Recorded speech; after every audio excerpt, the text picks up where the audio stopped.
5 ans qui viennent. Alors salue-les bien, comme si tu salues un président de la République. Profite de faire connaissance. Parce qu'un jour tu diras, j'ai m'asseoir à côté de toi. Alléluia.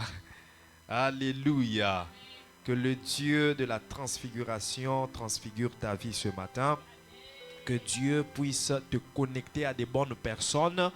Que Dieu répande la grâce de la connexion divine dans cette église. La grâce de la connexion divine où il te connecte avec des personnes, où il te connecte avec des opportunités. C'est ça la déclaration qui monte dans mon cœur pour toi. Que Dieu te connecte à des gens qui vont être des portes d'entrée dans la gloire, dans le bonheur pour toi. Des gens à qui Dieu te connecte et c'est à travers eux que tu reçois des informations les plus pertinentes pour toi. Des gens à qui Dieu te connecte et ce sont ces personnes-là qui vont t'aider à acquérir les biens dont tu as besoin. Il y a certaines personnes, quand tu les rencontres, tu rencontres ta maison. Tu les rencontres, tu rencontres des immeubles. Tu les rencontres, tu rencontres ta promotion. Tu les rencontres, tu rencontres un poste très merveilleux. Que Dieu te connecte à ce genre de personnes au nom de Jésus. En ce mois d'octobre que nous allons commencer, tu vas rencontrer des gens. Je dis que tu vas rencontrer des gens. Je dis que tu vas rencontrer des personnes. Des personnes qui seront chères pour toi. Que Dieu lui-même va mettre sur ton chemin pour qu'il te bénisse. Comme Saül a rencontré Samuel et lui dit, quand tu me quitteras, tu rencontreras des gens qui vont te donner du pain et de l'eau. Ça veut dire des gens qui seront des ressources alimentaires pour toi. Des gens qui seront des ressources financières pour toi. Des gens qui seront des ressources matérielles pour toi. Des gens qui seront des ressources spirituelles pour toi. Je le déclare au nom puissant de Jésus-Christ. Si tu le crois, retourne-moi un bon amen. Sois béni. Je ne sais pas pourquoi le Saint-Esprit a voulu que je commence avec les déclarations comme ça, mais que les paroles qui viennent de sortir d'ici s'attachent à ta vie au nom de Jésus-Christ. Alléluia. Alléluia. Ce matin, nous allons encore parler des responsabilités du leader. Les responsabilités du leader. Alléluia. Je sais que c'est un culte d'action des grâces, mais le dimanche passé, nous avions un programme spécial. On a essayé de décaler avec le programme du mois. Mais ce matin, nous allons quand même parler des responsabilités du leader. J'ai envie de donner un congé à l'Ecodim ce matin. Ils vont nous rejoindre dans la salle, ils vont prier avec nous. Tout le monde ici dans la salle. Nous allons partager ce bon moment ensemble. Monitrice, Ecodim, enfants, tous nous allons être ici. Alléluia. Alors, est-ce que quelqu'un peut me rappeler les quelques responsabilités dont nous avons parlé les 2 dimanches du début du mois?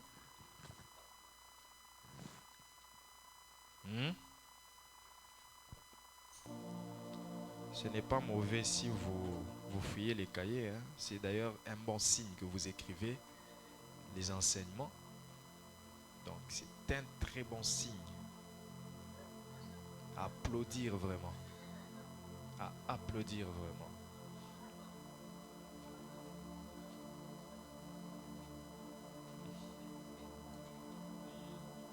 Pardon?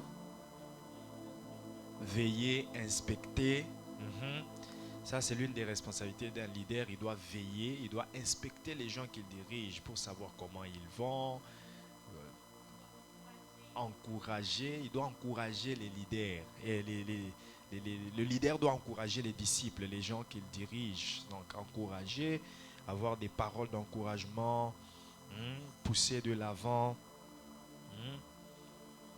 S'assurer du bon service. Les tâches que je donne, les responsabilités que je donne, est-ce qu'elles sont bien assumées? Donc il doit s'assurer de cela. Quoi d'autre encore, Patrice? Encourager, on a déjà dit. Exhorter. Mettre Patrice.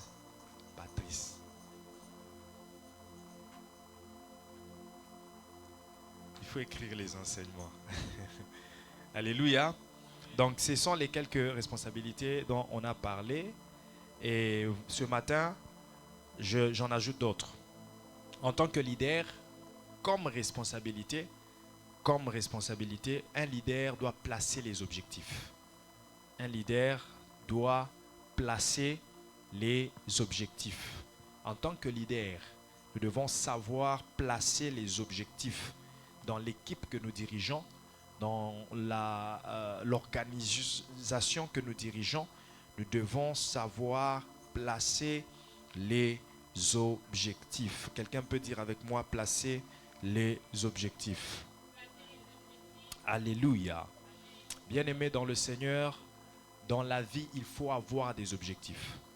Et lorsque tu es leader, que ce soit leader de famille, leader politique, dirigeant de pays, dirigeant d'une ville, dirigeant d'un comment on appelle, district, d'un quartier, dirigeant d'une équipe, d'une commission à l'église, bien-aimé dirigeant, nous devons avoir des objectifs qui soient à court terme, à long terme ou à moyen terme, par rapport aux gens que nous dirigeons, par rapport à la mission, à la vision que nous poursuivons dans cette équipe-là. Nous devons avoir des objectifs. Un leader qui n'a pas d'objectif à poursuivre, un leader qui ne poursuit pas les objectifs a déjà échoué dans sa mission. Alléluia. Et en général, un homme qui n'a pas d'objectif est un homme mort. Un homme qui n'a pas d'objectif est un navire sans gouvernail. Alléluia. Donc quand un navire n'a pas de gouvernail, ce navire n'ira nulle part. Parce que ce qui dirige le navire, c'est le gouvernail. Alléluia. Et un homme qui n'a pas d'objectif n'ira nulle part. Parce que ce qui nous dirige dans la vie, ce qui nous permet d'arriver à un certain niveau, à une certaine dimension, ce sont les objectifs que nous plaçons et que nous poursuivons. Donc celui qui poursuit un objectif est en train de chercher à atteindre un certain niveau. Alléluia. Est-ce que quelqu'un me comprend? Imagine-toi que tu étudies mais que tu n'as pas d'objectif. Ça veut dire que tu étudies pour rester tel que tu es. Mais si tu as des objectifs, tu seras en train de les poursuivre. Qu'est-ce que je suis en train de chercher à atteindre? Et ce sont les objectifs qui te permettront à atteindre ce que tu veux atteindre, le niveau que tu veux atteindre. Voilà pourquoi il est important que chaque leader puisse placer les objectifs. Parce que les gens que tu diriges dépendent aussi des objectifs que tu places. C'est ainsi que vous vous retrouverez dans l'équipe où les gens ne savent pas ce qu'ils doivent faire. Parce que les objectifs n'ont pas été définis. Tu es dans une équipe, mais tu ne sais pas le rôle que tu dois jouer. Tu ne sais pas le rendement, les résultats que tu dois produire. Parce que les résultats dépendent des objectifs que nous poursuivons. L'atteinte des résultats, l'atteinte des objectifs, c'est ça même les résultats. Alléluia. Les résultats, c'est l'atteinte des objectifs. Donc si j'ai des objectifs et que j'atteins ces objectifs, je dirais que j'ai produit des résultats qui peuvent être négatifs ou positifs, mais au moins j'ai atteint les objectifs. Alléluia. Donc il est très important que le leader puisse placer les objectifs. Bien-aimé dans le Seigneur, celui qui a les objectifs n'est pas en train d'écouter ou de suivre tout ce qui s'est dit et tout ce qui s'est fait. Quand tu es un homme, une femme d'objectif, tout ce qui s'est dit, tout ce qui s'est fait, tu ne vas pas les suivre. Tu vas te focaliser sur les objectifs. Aujourd'hui, les gens sont distraits par on a dit ceci sur moi. On a fait cela sur moi. J'ai entendu que tel a parlé. Si tu rencontres une personne comme ça, sache seulement que c'est une personne sans objectifs. Demande un peu à ton voisin, est-ce que tu es un homme, est-ce que tu es une femme d'objectifs?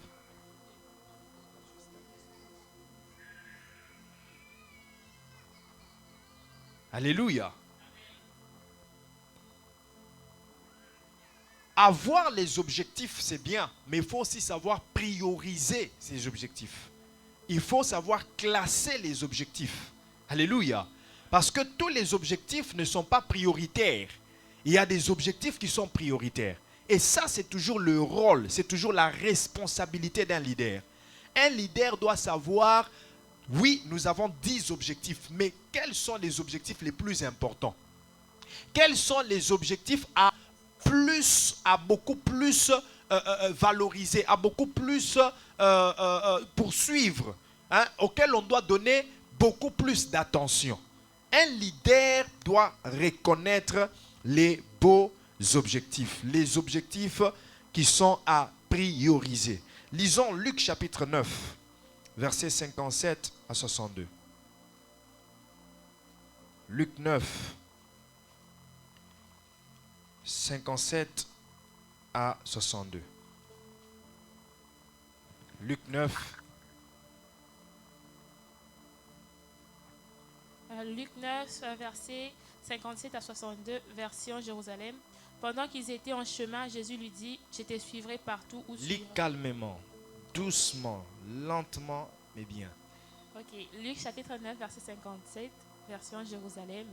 Pendant qu'ils étaient en chemin, quelqu'un lui dit, je te suivrai partout où tu iras. Jésus lui répondit, les renards ont des tanières et les oiseaux du ciel ont des nids. Mais le Fils de l'homme n'a pas où reposer sa tête. Et il dit à un autre, suis-moi. Et il répondit, permets-moi d'aller d'abord ensevelir mon Père. Mais Jésus leur dit, laisse les morts ensevelir leurs morts, et toi va annoncer le royaume des dieux. Un autre dit, je te suivrai Seigneur, mais permets-moi d'aller d'abord prendre congé de ceux de la maison. Jésus lui répondit, quiconque met la main à la charrue et regarde en arrière n'est pas bon pour le royaume des dieux. Bien-aimés, nous voyons trois catégories de personnes qui ont des objectifs. Le premier a un objectif, suivre Jésus. Il veut suivre Jésus. Jésus lui dit, tu veux me suivre? C'est un bon objectif. Mais sache que la personne que tu veux suivre n'a ni de maison, ni une place où mettre sa tête. Seras-tu toujours capable de le suivre? Lorsqu'on a des objectifs, sachez qu'il y aura aussi des obstacles. Il y aura des vents, il y aura des tempêtes. Mais l'important, c'est de s'accrocher aux objectifs que toi tu as. Parce que ce sont ces objectifs qui t'aideront à atteindre le but que tu es en train de poursuivre. Alléluia. Et aller dans la maison de Jésus et aller dans le royaume de Jésus. Qu'est-ce qui était important pour cet homme? Il avait un objectif, suivre Jésus. Suivre Jésus pourquoi? Est-ce que je suis Jésus pour ce qu'il va me donner? Est-ce que je suis Jésus pour les richesses qu'il va me donner? Ou je le suis pour là où il va m'amener? Dans le royaume où il va m'amener? C'est ça le meilleur objectif que cet homme devait avoir. La deuxième catégorie, c'est cette personne qui veut aussi suivre Jésus. Jésus lui dit, suis-moi. Il dit, oui Seigneur, j'aimerais bien te suivre, mais je vais d'abord aller enterrer mes morts. Et Jésus lui dit, laisse les morts enterrer leurs morts. Comment est-ce que les morts peuvent enterrer les morts? C'est-à-dire, les premiers morts ne sont pas des morts physiques. Ce sont des morts spirituelles, des gens qui marchent, qui vivent, mais qui n'ont pas d'objectif. Alléluia. Qui sont déjà morts spirituellement, qui sont déjà morts cognitivement. Ils vivent et ils sont emportés par toutes sortes de vents. Ces gens-là sont morts. Et ce sont eux qui doivent aller enterrer les morts. Mais pour toi qui es vivant, ne passe pas ton temps avec les morts. Établis l'objectif de suivre Jésus. Alléluia. Donc, quand nous avons des objectifs, nous devons savoir prioriser ces objectifs. C'est vrai que nous pouvons avoir des morts à enterrer, mais la priorité serait de suivre d'abord Jésus-Christ. Alléluia. C'est vrai que nous pouvons avoir des choses à faire, des responsabilités professionnelles et d'autres ordres. Mais l'objectif le plus important sur la terre, c'est d'abord accepter Jésus-Christ, Seigneur et Sauveur, suivre Jésus. Alléluia. Prioriser les objectifs. Et la troisième catégorie, c'est celle qui aussi doit suivre Jésus. Mais il demande un congé. Jésus lui dit, celui qui met la main à la charrue et regarde en arrière n'est pas digne de mon royaume. C'est-à-dire, lorsque tu places des objectifs, mais que tes pensées retournent encore en arrière, à la négligence, à la paresse, aux événements du passé, tu veux bien étudier, mais tu te souviens que tu n'as pas personne pour te payer la scolarité. Tu veux bien être guéri, mais tu te souviens qu'il n'y a personne pour te jeter dans l'eau. Tu veux bien avancer dans la vie, mais tu te souviens que les gens t'ont malmené, les gens t'ont mortifié, les gens t'ont fait peiner dans la vie. Les événements du passé, les mauvais souvenirs ne doivent pas être un obstacle pour toi d'atteindre les bons objectifs. Alléluia. Les événements, qui soient positifs ou négatifs, ne doivent pas être un obstacle pour toi d'atteindre tes objectifs. C'est lui qui met la main à la charrue. C'est lui qui s'engage à faire quelque chose, mais qui est traîné par les mauvaises compagnies, par les mauvais amis, par un mauvais entourage, n'est pas digne du royaume. Donc quand tu places les objectifs, tu dois aussi t'assurer autour de toi que personne, ni ton mari, ni ta femme, ni tes amis, ni tes frères, ni tes soeurs, ni personne ne pourra t'empêcher à atteindre ces objectifs. Les vents peuvent s'élever. Tu peux monter une entreprise, mais tu rencontres des difficultés. Tu peux commencer les études, mais tu rencontres des difficultés. Mais sache que ça fait partie du parcours des objectifs à atteindre. Alléluia. Alléluia. Dis avec moi, à partir de ce matin, je m'engage à être un homme, une femme des objectifs. Je parle aux leaders qui dirigent. Placez les objectifs. Sans objectifs, vous n'atteindrez pas des buts. Vous n'atteindrez pas la vision. Vous n'aurez pas de résultats. Vous qui dirigez les commissions dans cette église, poursuivez des objectifs. Même un parent, les parents sont des leaders de famille. Un parent qui achète des jouets à ses enfants sans des objectifs, il achètera des jouets juste pour que l'enfant joue. Mais un parent qui a des objectifs, il achète des jouets en sachant que mon enfant va apprendre à travers ces jouets. Il va apprendre les couleurs, il va apprendre les alphabets, il va apprendre les différents moyens de transport. C'est-à-dire, je lui achète un train aujourd'hui, demain je lui achèterai un camion. L'enfant est en train d'apprendre, mais avec les jouets que tu lui achètes, parce que tu as des objectifs que tu poursuis, même en achetant les jouets. Alléluia. Alléluia. Dis avec moi, je m'engage à avoir des objectifs à partir de ce matin.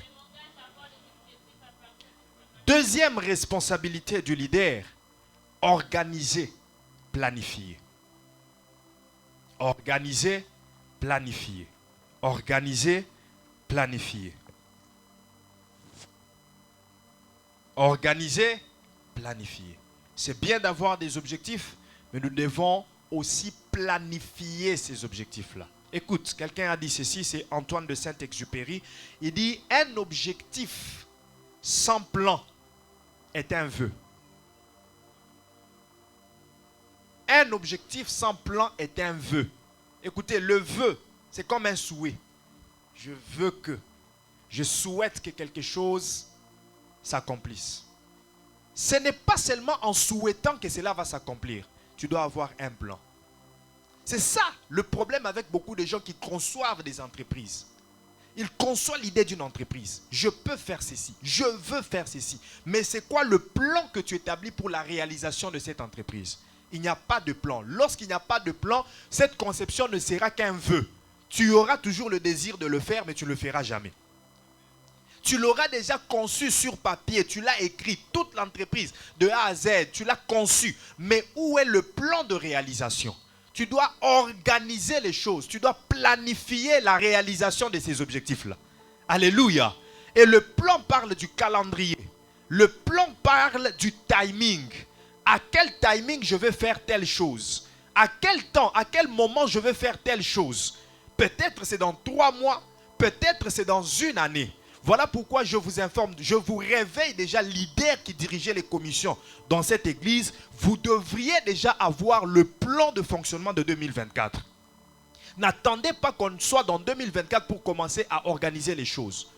Tu diriges la chorale, mais qu'est-ce que vous allez faire en 2024? Tu diriges l'intercession, qu'est-ce que vous allez faire en 2024?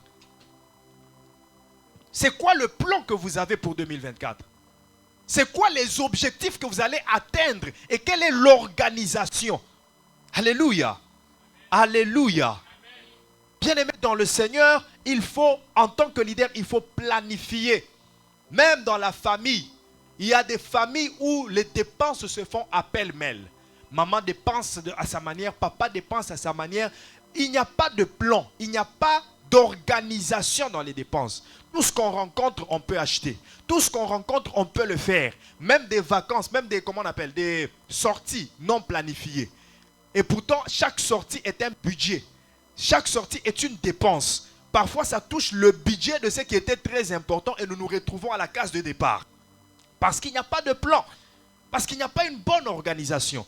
Si on est leader, on doit avoir une organisation, une planification. Alléluia.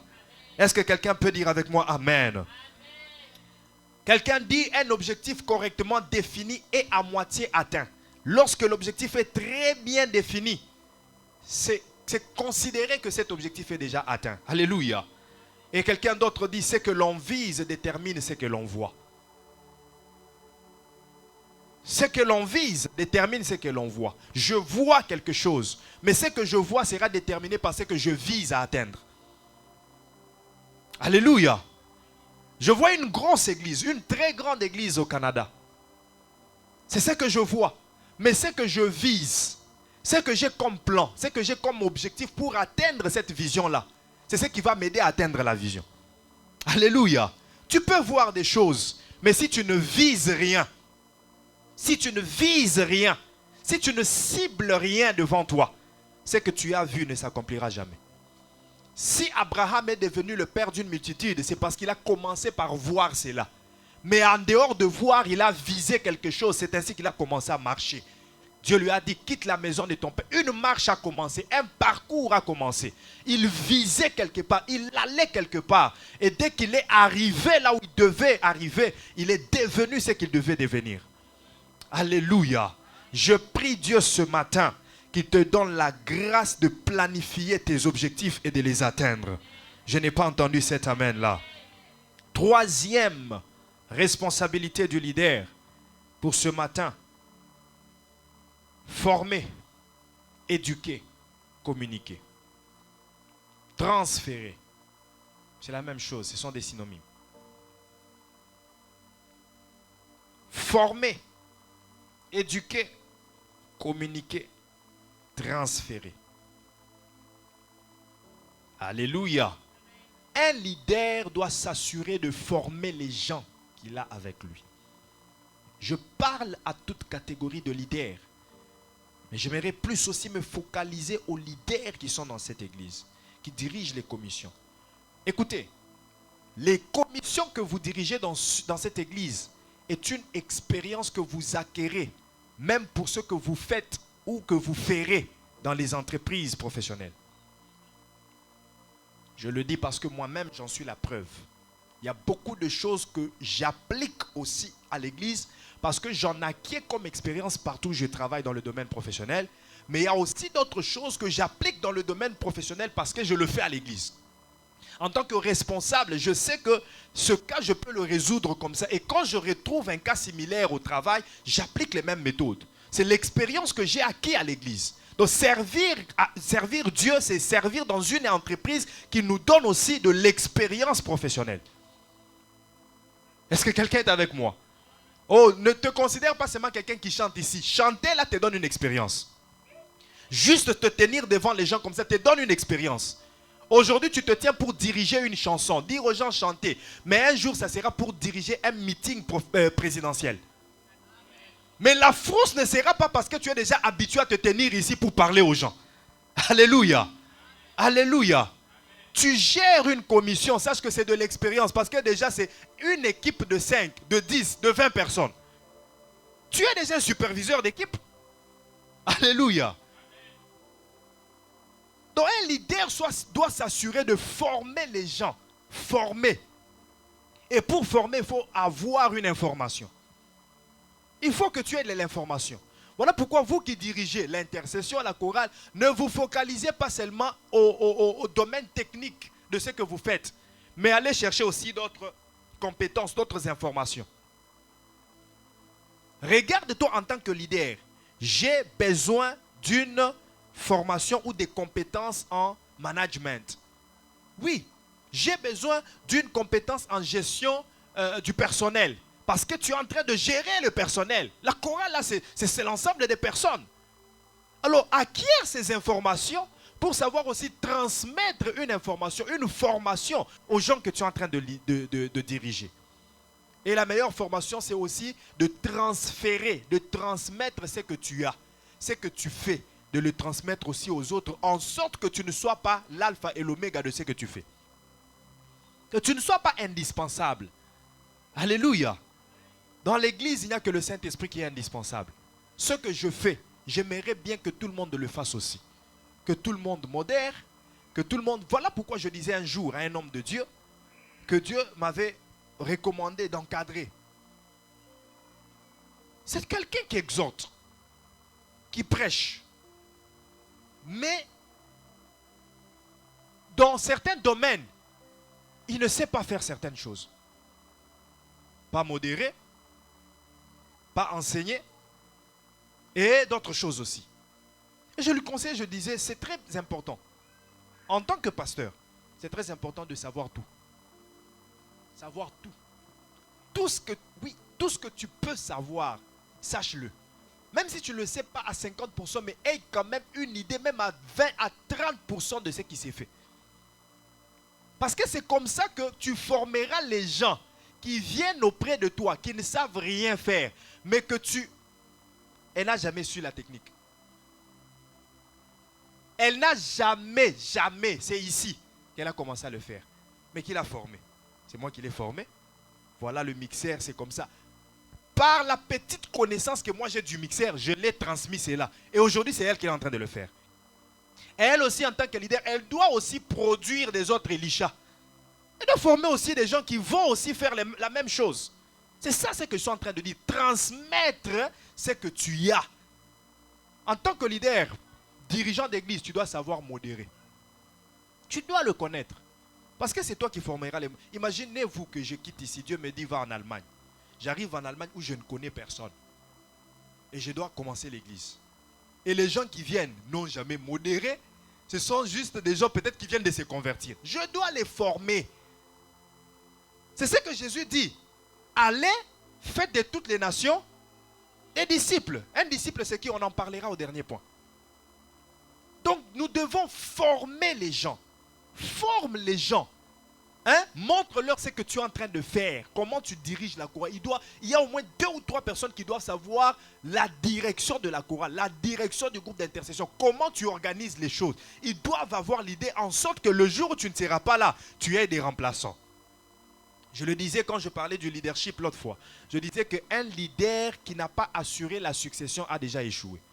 Un bon leader doit assurer la succession. Qui peut te remplacer si tu n'es pas là? Qui peut continuer à faire ce que tu fais? Et tout ça, ça passe par la formation. Par la formation. Et les disciples, les équipiers, ils doivent aimer la formation. Alléluia. Nous allons lire Marc chapitre 6, versets 7 à 8. Marc 6, 7 à 8. Marc 6, 7 à 8. Alors il appela les 12 et il commença à les envoyer 2 à 2 en leur donnant pouvoir sur les esprits impurs. Il leur prescrivit de ne rien prendre pour le voyage, si ce n'est un bâton, de n'avoir ni pain, ni sac, ni monnaie dans la ceinture. Après avoir rencontré les 12 apôtres, il les a d'abord formés. Il les a d'abord transmis l'information. Il leur a dit ce qu'il était. Écoutez, Jésus rencontre des gens qui étaient pécheurs, qui étaient au péage, qui étaient des médecins.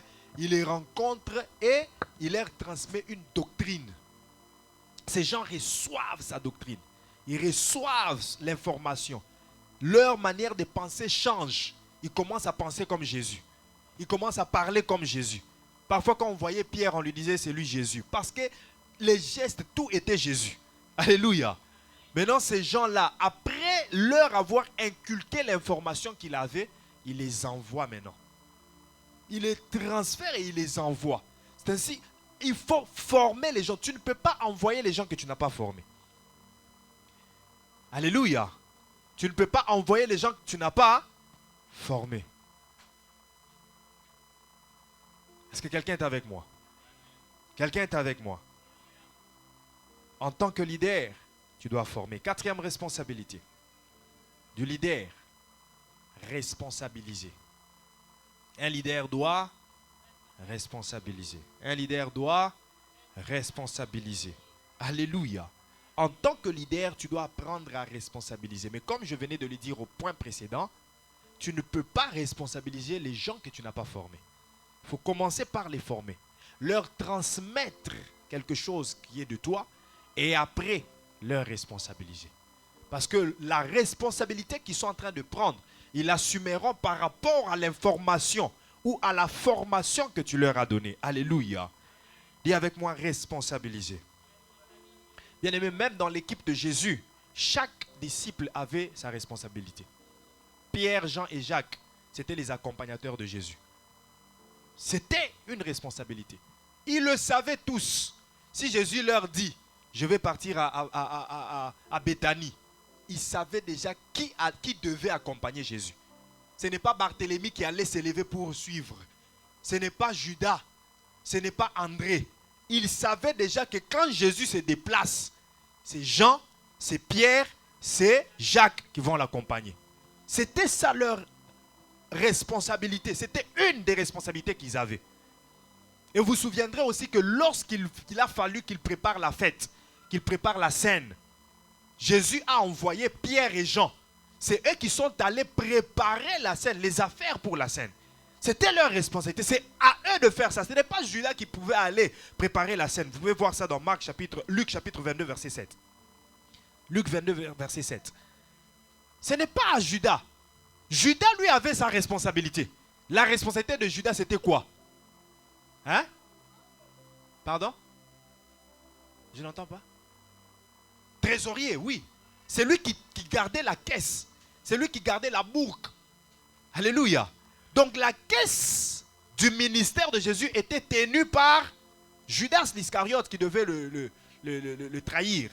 L'une des responsabilités qu'il avait aussi, trahir Jésus. Alléluia. Donc nous devons responsabiliser. On peut être dans une équipe, mais qui fait quoi? Ne laisse pas les gens venir et puis partir comme ça. Ils doivent prendre des responsabilités. Parce que les responsabilités responsabilisent. Alléluia. Les responsabilités responsabilisent. La responsabilité que tu as d'être dirigeant te responsabilise. Au-delà des enseignements, des instructions qu'on peut te donner, mais toi-même déjà tu te sens que je dois être un modèle. Alléluia. En tant que superviseur, comment tu peux défendre aux gens d'utiliser les téléphones au travail, mais toi-même tu le fais? Toi-même tu dois prêcher par le modèle, par l'exemple, parce que tu as une responsabilité. Donc ta responsabilité te responsabilise déjà, te rend responsable. Donc quand vous donnez des tâches, des responsabilités aux gens, ça leur rend responsable. Alléluia. Alléluia. Mais comme je le dis, il faut savoir qui responsabiliser.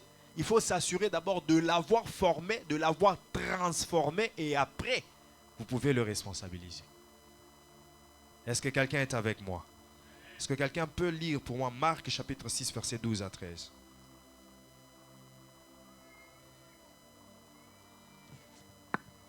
Marc 6, 12 à 13. Donc il prend les 12. Il les transmet la connaissance. Il donne l'information. Et après, qu'est-ce qui se passe? Ils partirent et prêchèrent la repentance. Ils chassaient beaucoup de démons, oignaient d'huile beaucoup de malades et les guérissaient. Voilà. Donc après avoir reçu l'onction, la formation, tout ce qu'ils ont reçu de Jésus, c'était maintenant à leur tour de prendre une responsabilité, d'aller faire les mêmes choses que Jésus faisait. Je suis en train de voir des guérisseurs de malades entre nous. Cet amen-là ne me convainc pas. Je suis en train de voir des ressusciteurs de morts entre nous. Ce mot-là est merveilleux, ressusciteurs de morts. Je suis en train de voir des éleveurs de destinée entre nous. Je suis en train de voir des canaux de bénédiction entre nous. Je vois des leaders qui transforment le monde entre nous. Je suis en train de voir des leaders qui changent le cours de l'histoire de la vie entre nous. Je suis en train de voir, des leaders. Quand je te vois, je vois un leader. Quand je te vois, je vois un leader. Tape la poitrine et dis, je suis un leader. Ah, leader, leader, leader, leader. Tu es un leader. Alléluia. La Bible dit, le monde entier attend avec un ardent désir la manifestation des fils de Dieu. Fils de Dieu, fille de Dieu que tu es. Il y a des gens dehors qui attendent ta manifestation. Il y a des gens dehors qui attendent que tu te manifestes comme un leader de lumière. Tu as la lumière de Christ en toi. Tu prends une position, un poste, je ne sais pas, au gouvernement ou où, tu amènes le changement, tu amènes la transformation. Écoutez, ce n'est pas parce que le mensonge est dans le monde que nous devons quitter le monde, mais nous devons rester dans le monde pour apporter la vérité que nous avons en nous. Joseph n'a pas fui l'Égypte malgré les magiciens, les satrapes, les occultistes qui étaient en Égypte. Il n'a pas fui. C'est là, même s'il était seul, le seul chrétien, le seul juif, le seul qui croyait en Yahvé qui était là, contre tous les autres. Mais il n'a pas fui. Il leur a apporté la lumière. Il leur a apporté la vérité. Je sais que toi aussi tu vas apporter la vérité. Cet amen-là ne me convainc pas. Donne un amen qui me dépasse des tailles. Alléluia. Ne sois pas un leader quand tu arrives quelque part, tu trouves les gens en train de frauder, toi aussi tu commences à frauder. Tu trouves les gens en train de voler, toi aussi tu commences à voler. Tu trouves les gens en train de mentir, toi aussi tu commences à mentir. Tu trouves les gens en train de calomnier, toi aussi tu commences à calomnier. Sois un leader qui apporte la transformation. Sois un leader qui apporte le changement. La manière dont tu ne dis pas amen, c'est comme si tu n'es pas en train d'accepter ce que je dis. C'est comme si tu veux rester ce leader-là qui fraude toujours. Ah, leader, arrête de frauder dans les bis, leader, arrête de frauder. Leader, arrête de frauder, arrête de falsifier les documents, arrête cela. Apporte la lumière, apporte la vérité. Alléluia. Alléluia. Cinquième responsabilité d'un leader. Discipliné. Dis avec moi, discipliné. Discipliné. Un leader a aussi comme rôle, comme responsabilité, discipliner les gens qu'il est en train de diriger. Mais discipliner, je sais que beaucoup de gens, quand je parle discipliner, ils ont déjà vu ça dans un angle. Qui peut m'expliquer l'angle sur lequel il a vu discipliner? Voilà. Quelqu'un dit recadrer, c'est déjà un bon signe qui me donne raison dans ce que je veux dire. Oui. Discipliner. L'autre dit orienter, l'autre a dit punir tantôt, l'autre dit ordonner, oui, l'autre dit conseiller, avoir une conduite, tout ça c'est bien. Mais écoutez, discipliner c'est d'abord faire des disciples. Faire des disciples, c'est ça discipliner. C'est-à-dire amener quelqu'un à adhérer à une discipline, à une doctrine quelconque. Alléluia. Ah, c'est pour cela que vous entendez disciple dans discipliner. C'est-à-dire un disciple, c'est qui? C'est une personne qui se soumet à la discipline de quelqu'un, à une manière de penser de quelqu'un. Voilà pourquoi Pierre, Jean et les autres ont été appelés disciples de Jésus. Parce qu'ils ont adhéré à la doctrine de Jésus. Alléluia. Donc un leader doit discipliner, ça veut dire doit faire des gens qui dirigent afin que ces gens-là deviennent des disciples. Des gens qui se soumettent, des gens qui sont chants. Ils avaient une certaine manière de penser. Mais depuis que tu es avec eux, ils pensent autrement. C'est ainsi que certains disciples de Jean, quand ils ont suivi Jésus, ils disent à Jésus, apprends-nous à prier comme Jean l'a appris à ses disciples. Ça veut dire, quand tu vois la manière dont les disciples de Jean prient, personne n'a besoin de te dire que c'est un disciple de Jean. Tu le reconnais seulement par sa manière de prier. Ah, celui-ci prie comme Jean. Quand tu vois Pierre, personne ne peut te dire que c'est un pharisien. Il n'y a pas de confusion entre Pierre et les pharisiens. Tu vois Pierre, tu sais que celui-ci, c'est un chrétien. Celui-ci vient de Jésus. Il n'est pas pharisien, il n'a jamais été pharisien. Pourquoi? Parce qu'on a fait de lui un disciple. C'est ce que Jésus dit. Suivez-moi et je ferai de vous. Alléluia. Alléluia. Donc un leader doit travailler sur les gens qu'il a pour faire d'eux des disciples. Mais discipliner veut dire aussi recadrer. Ça veut dire aussi orienter. Tout ce que vous avez dit tantôt. Ça veut dire aussi mettre de l'ordre. Avoir des règles, des principes. Alléluia. Et amener les gens à se soumettre à ces principes-là. En tant que leader, comme je le disais dimanche passé ou dimanche écoulé, si tu n'as pas des nerfs solides pour diriger les gens que tu diriges, tu failliras. Je te dis, partout, pas seulement à l'église, partout, en tant que leader, tu dois avoir des nerfs solides pour amener les gens à devenir des disciples. Voilà pourquoi les bergers bibliques en tant que des leaders, la Bible nous le montre dans Psaume 23 qu'un berger, il a le bâton et la houlette. Ça, ce sont les deux instruments de la discipline. Alléluia. La houlette sert à redresser avec amour et douceur. Le bâton sert à frapper aussi avec amour et douceur. Châtier avec amour et douceur parce que c'est lui qui aime bien. C'est ainsi que vous verrez des leaders qui parfois te conseillent calmement, mais parfois ça fait pipi, pipi, pipi, pipi, pipi, pipi, pipi. Mais après la situation est toujours récupérée. Ça fait partie de la discipline. Et un disciple qui aime son maître ne peut pas le quitter parce qu'il a été recadré. Il a été réprimandé. Il a été reproché. Alléluia. C'est ainsi que Pierre pouvait dire, où irions-nous? C'est toi qui as les paroles de la vie. Ces paroles que les autres considèrent comme paroles dures. Mais nous savons que ces paroles nous aident à nous, à être des disciples, à nous discipliner, à nous soumettre à ta discipline. Est-ce que Dieu est en train de parler à quelqu'un ce matin? Alléluia. Alléluia. Il faut avoir des nerfs solides. Il faut avoir un cœur patient. Parce que tu rencontreras parfois des gens que tu diriges, mais ils vont sur un autre chemin. Tu vas à droite, ils vont à gauche. Ils te créent des pépins, ils te créent des troubles, ils te créent des tout. Si tu n'es pas solide dans tes nerfs, tu auras toujours l'idée d'abandonner. Je vais abandonner. Et tu verras même des très enfants que toi, très jeunes, mais ils te troublent la tête comme tu n'as pas idée. Te troublent la tête. Si tu n'as pas de stratégie, de sagesse mise en place, tu seras toujours en train de pleurer, de pleurnicher, de prendre des décisions d'abandonner. Moi, je ne vais plus diriger. Les gens ne m'obéissent pas. Et des nerfs solides. Que ce soit dans la famille. Que ce soit dans la famille. Ce n'est pas toute femme qui a la flexibilité de se soumettre. Femme, soyez soumise. Ce n'est pas toute femme. Tu rencontreras des femmes qui te créent vraiment des zizani et des zizouzous. Mais tu dois avoir des nerfs solides. Sinon, tu seras en train toujours d'être ballotté par des manipulations, par des caprices, par ceci. Parfois, il faut juste avoir des nerfs solides, rester dans une certaine position en tant que leader. Alléluia. Même les enfants. Les enfants viendront avec des caprices, quel que soit leur âge. Oh, papa et maman et tout ça, tout ça. Si tu n'as pas de nerfs solides, tu seras toujours... Il faut discipliner. Fais qu'ils soient des disciples.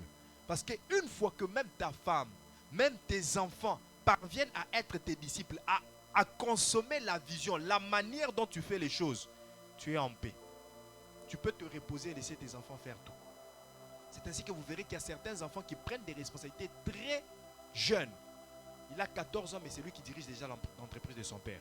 Mais l'autre a 25 ans, il est toujours en train de... On lui donne l'argent, il consomme, il va dans la drogue, il va dans... Parce qu'il n'a pas été fait disciple de son père. Alléluia. Alléluia. Les enfants qui réussissent à devenir des disciples, c'est eux aussi qui deviennent des remplaçants de leur père. Est-ce que Dieu parle à quelqu'un ce matin? Est-ce que Dieu a parlé à quelqu'un ce matin? La dernière pour ce matin, évaluer. La dernière responsabilité d'un leader, évaluer.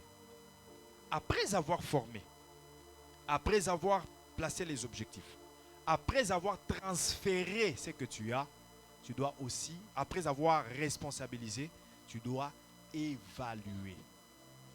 Hein?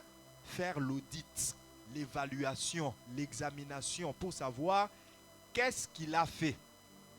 Qu'est-ce que j'avais recommandé et qu'est-ce qu'il a fait, qu'est-ce qu'il a obtenu comme résultat. C'est ainsi que le maître de maison, dans la parabole des talents, lorsqu'il donne 5 talents, 2 talents et 1 talent, il n'est pas parti pour de bon. Il est revenu pour évaluer. À celui que j'avais donné 5 talents, qu'est-ce qu'il a fait avec? À celui que j'avais responsabilisé de 5 talents, qu'est-ce qu'il a apporté comme résultat? À celui que j'avais donné 2, qu'est-ce qu'il en a fait? À celui que j'avais donné 1, qu'est-ce qu'il en a fait? Un leader doit évaluer. Lorsqu'on te responsabilise, attends-toi aussi à l'évaluation. Ça peut être hebdomadaire, ça peut être journalier, ça peut être mensuel, ça peut être semestriel, ça peut être trimestriel, ça peut être annuel. Mais sache qu'il y a toujours une évaluation qu'on fait par rapport à la responsabilité qu'on t'avait donnée. Je t'avais donné 5 talents. Qu'en as-tu fait? L'évaluation. Alléluia. Et là, je m'aimerais parler aux disciples et vous dire qu'un vrai disciple, lorsqu'on le responsabilise, il doit toujours avoir l'idée de rapporter, de faire un rapport. C'est ça même la réponse à l'évaluation. Le leader évalue, mais toi tu lui donnes le rapport. N'attends pas seulement qu'on te demande. Tu dois retourner avec le rapport de ce que tu as eu comme responsabilité. On m'a dit de faire ceci. Voici le rapport. Dans ce que tu m'avais dit de faire, tel est le rapport. Voici les résultats que j'ai eus. Voici les procédés, les procédures que j'ai utilisées. Voici comment je m'étais organisé. Et voici le résultat final. Est-ce que quelqu'un est en train de comprendre ces choses? Lisons Marc 6, verset 30. Ces mêmes disciples-là, Jésus leur transfère la connaissance. Jésus les envoie. Mais au verset 30, écoute. Qu'est-ce qui se passe au verset 30? Déby est en congé aujourd'hui. Les apôtres s'étant rassemblés auprès de Jésus, lui racontèrent tout ce qu'ils avaient fait et tout ce qu'ils avaient enseigné. Ils se rassemblent auprès de Jésus et commencent à raconter à Jésus. Ils lui racontent: ah Jésus, tu nous avais envoyés. Tu avais dit qu'on fasse ceci. Regarde comment on a enseigné. Regarde comment on a prêché. Regarde comment on a guéri les malades. Ils sont en train de rapporter. Ils apportent un rapport à Jésus de ce qu'ils ont fait. Alléluia. Donc Jésus est en train d'évaluer ce qu'il a envoyé. En tant que leader, nous devons évaluer. Lis-moi aussi Luc chapitre 10, verset 1 et verset 17 à 20. C'est correct si elles ne se sont pas bien. Tu peux continuer à lire. Luc 10, verset 1 et 17 à 20. Luc 10, verset 1, 17 à 20. Luc 10, chapitre verset 1. Après cela, le Seigneur désigna encore 70 autres disciples. Écoute, il avait 12 apôtres. Mais après, il désigne encore 70 disciples. Et puis, il les forme aussi comme il a formé les 12. Un vrai leader ne doit pas cesser de former. Tu as formé 5 personnes, forme-en encore 10. Tu as formé, écoute, avant de venir ici, j'ai eu à former des gens. D'où je viens. Avant de faire une extension que je dirigeais là-bas, j'ai eu à former les gens dans l'Assemblée centrale. J'ai formé les gens qui faisaient les annonces. Au départ, ils ne savaient pas les faire. Tu le places au service des annonces comme ça, il te lit des brouhaha. Mais tu le formes, tu lui donnes comment le faire. Tu formes. Et puis, ils parviennent maintenant à faire des choses, à lire les annonces, à modérer. Et j'ai quitté l'Assemblée centrale pour une extension. Là aussi, j'ai formé. Je quitte là-bas, je viens ici, je forme aussi des gens. Je quitterai ici, j'irai ailleurs. Je forme même ici aussi. Les gens qui sont venus avant, je les ai formés. Ceux qui viendront après, je les formerai encore. Mais maintenant, c'est ensemble avec ceux que j'ai déjà formés. Parce que je ne serai pas seulement là à former tout le monde. J'ai formé les autres pour qu'eux aussi, à leur tour, puissent former. C'est ce que Paul dit à Timothée, 2 Timothée. Mais d'abord, pause sur Luc 10. Quelqu'un me trouve 2 Timothée chapitre 2, verset 1. 2 Timothée chapitre 2, verset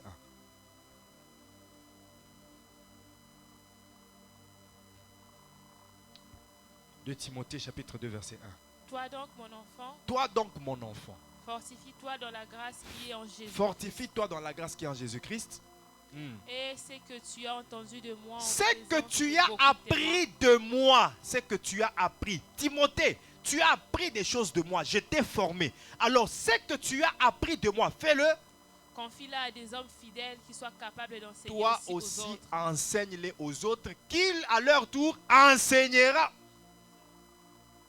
Alléluia. Amen. Toi, tu as appris de moi.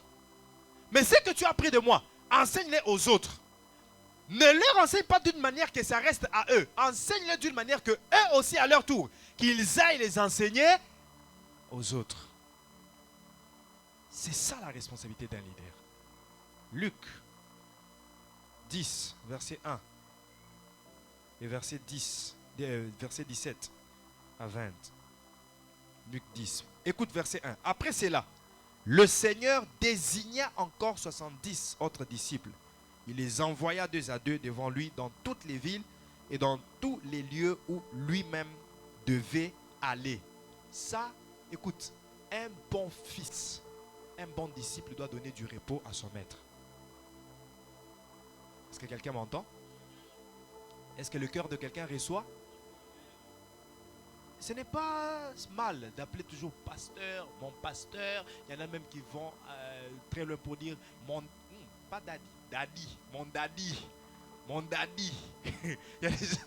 Mon daddy. Il ne va pas dire daddy. Lui croit que c'est daddy. Son nom c'est daddy. Hein? Mon pasteur, c'est bien tout ça.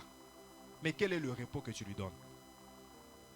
Mon père, mais quel est le repos que tu lui donnes? C'est comme Malachie. Dans Malachie, il est écrit: un fils honore son père, un serviteur honore son maître. Si je suis père pour vous, où est l'honneur qui m'est dû? Cet honneur-là passe aussi par le repos. C'est ce que Jésus dit ici. Il avait 12, il les a formés, il forme 70 et il les envoie où? Je pense que tu n'as pas remarqué ce détail-là. Où est-ce qu'il les envoie? Où est-ce que Jésus envoie les 70?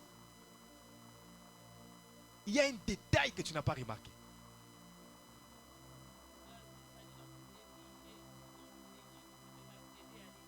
Où est-ce qu'il devait les envoyer? Dans toutes les villes et dans tous les lieux où lui-même devait aller. Il y a un détail que je recherche là. Si tu m'as bien suivi de tout ce que je suis en train de faire en commentaire, tu ne vas pas le manquer.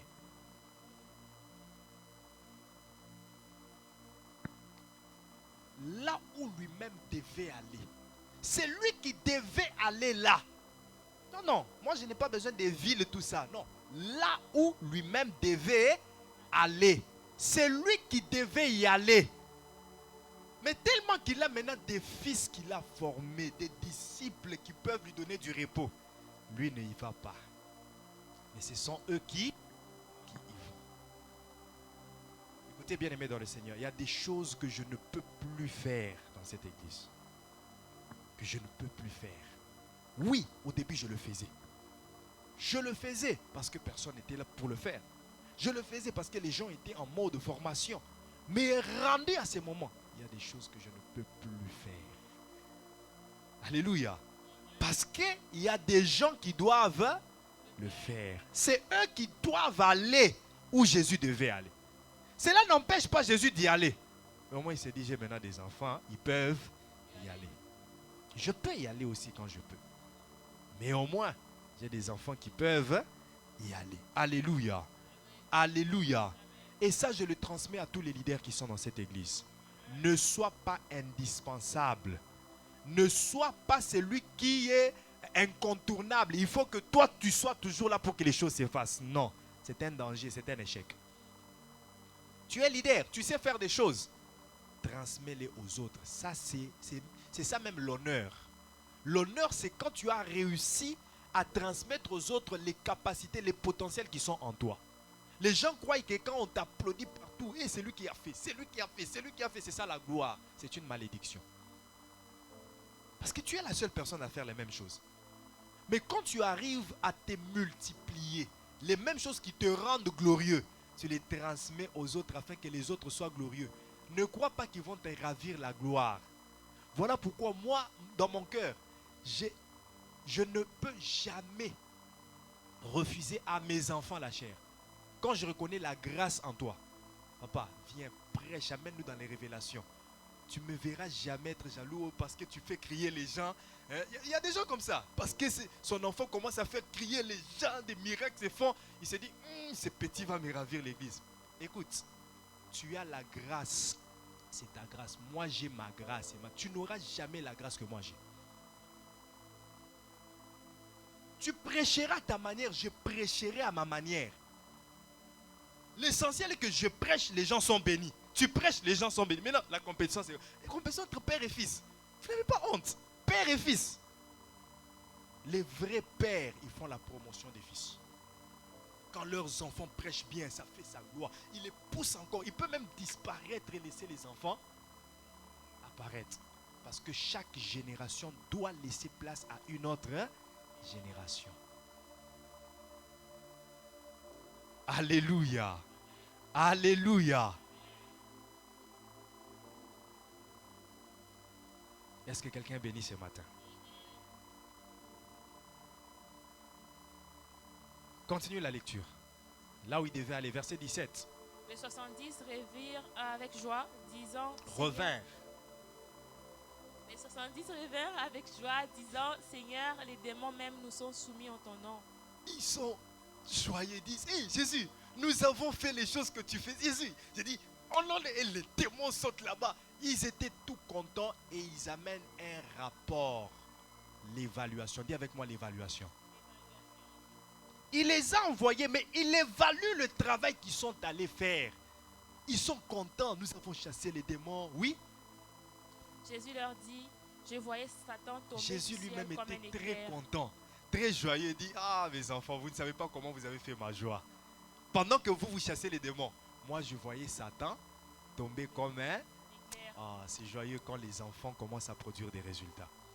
C'est vraiment joyeux. Ça rend la joie. Ça te rend même fier d'être père. Alléluia. Voilà pourquoi je prie que dans cette église, Dieu vous remplisse d'onction. Amen. Pour que vous alliez dans les hôpitaux, que vous guérissiez les malades. Pour que vous ressuscitiez les morts. Pour que vous gagniez des âmes à Christ. Pour que vous fassiez ce que moi je n'ai pas pu faire. Pour que vous apportiez des résultats et des résultats.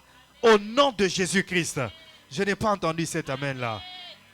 Oui, continue la lecture. Voici, je vous ai donné le pouvoir de marcher sur les serpents et les scorpions. Voilà et la sur finalité. toute la puissance de l'ennemi, et rien ne pourra vous nuire. Bien-aimé, lorsque tu te fais évaluer parce que par celui qui t'avait responsabilisé, lorsque tu rapportes les résultats, il te donnera d'autres responsabilités. Parce qu'ils sont venus apporter le rapport, Jésus leur donne maintenant le pouvoir. Exactement comme la parabole du talent. Celui qui avait multiplié les 5 talents, on lui a donné la direction de 10 villes. Il est devenu gouverneur de 10 villes. Alléluia. Donc quand tu te fais évaluer, que tu rapportes les bons résultats, on te responsabilisera pour un niveau supérieur. Que Dieu bénisse sa parole. Acclamons le Seigneur très fort et tenons-nous debout.